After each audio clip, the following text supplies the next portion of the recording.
Okay, everyone, I wanted to make this video so we can talk a little bit about the online discussions that are going to be starting soon in the class. So what I'm going to do is just kind of walk you through exactly how it is that we structure these conversations so that you know exactly what you need to do when it's time to post on the discussion board. So what I've done here is I've opened up to our home page and I've structured it. I've opened it up as if I'm a student. So this is exactly what you see when you get on the web page. And so the easiest thing to do is you want to go ahead and pull up the instructions. So if you go to Start here, you can scroll down to Assignment Instructions, and then you'll see down here Online Discussion Instructions. So you want to go ahead and open that up. And I've tried to lay this out as clearly as possible. There's really two kinds of discussions that take place. One of those discussions is a whole class discussion or a class-wide discussion where everyone in the class is going to participate on the same discussion board.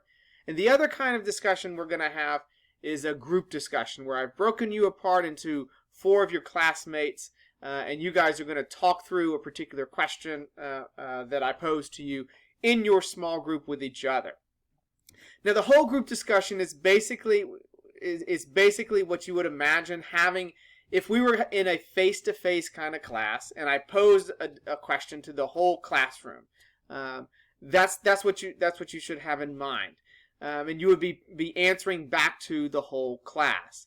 Now, for this, I do expect every person in the class to provide what their answer is. And usually what I'm asking in these kind of discussions is to give me an example of a particular concept that we're talking through. So I'm going to ask you, for example, to give me an example of a social fact in the way that Durkheim talks about social facts. And so you'll just need to provide one of those facts and an explanation of how you see that as a social fact, right? And then you'll have the ability to see what everyone else put down. And my idea behind this is that you'll then see everyone's got different examples and you'll come to understand what that particular concept is a little bit better.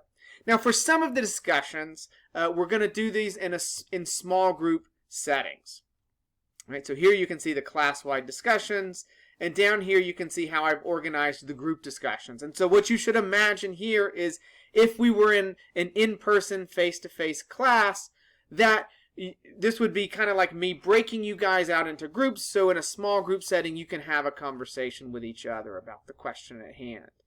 And so when we have those conversations, for each week that we do have those conversations, I'm going to ask one person in the group to be the discussion leader. And we have 5 of these discussions, so I've rotated it through so that each person will be a group leader for their group one time in the discussion. Right? And so given that,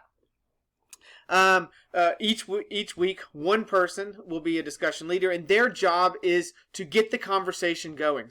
So by the end of the day on Tuesday, I expect that person to have posted their initial response to the prompt or the question at hand. And then on Wednesday, everyone else in the group should chime in. And what I don't want you to sort of chime in with just agreement, oh yeah, that seems right to me. I want you to push the conversation forward.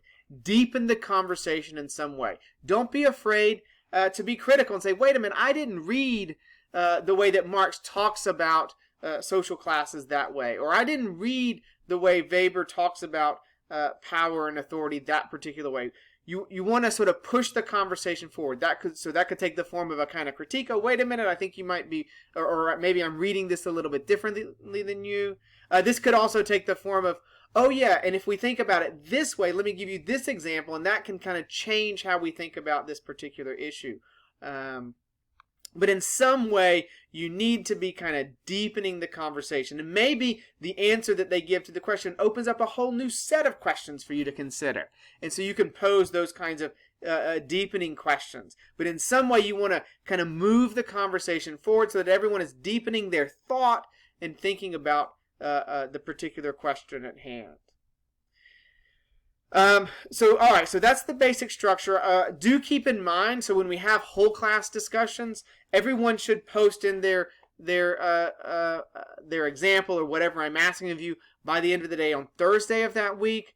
For those group discussions, they take on a particular structure so that the discussion leader is posting by the end of the day Tuesday, and then all of the group is responding to that by the end of the day on Wednesday, and then the conversation just flows out from there, right? So we want to have a kind of back and forth. Imagine yourself in conversation in that sort of social setting with other people. If you want to think about this as a kind of Twitter conversation or a Facebook conversation, and the kind of back and forth that you get in an online environment that way, but we want to have that kind of back and forth exchange. So leader posts some point on Tuesday. Once the leader posts, everyone else is going to post something by the end of the day on Wednesday, and we just have that conversation flow out, right?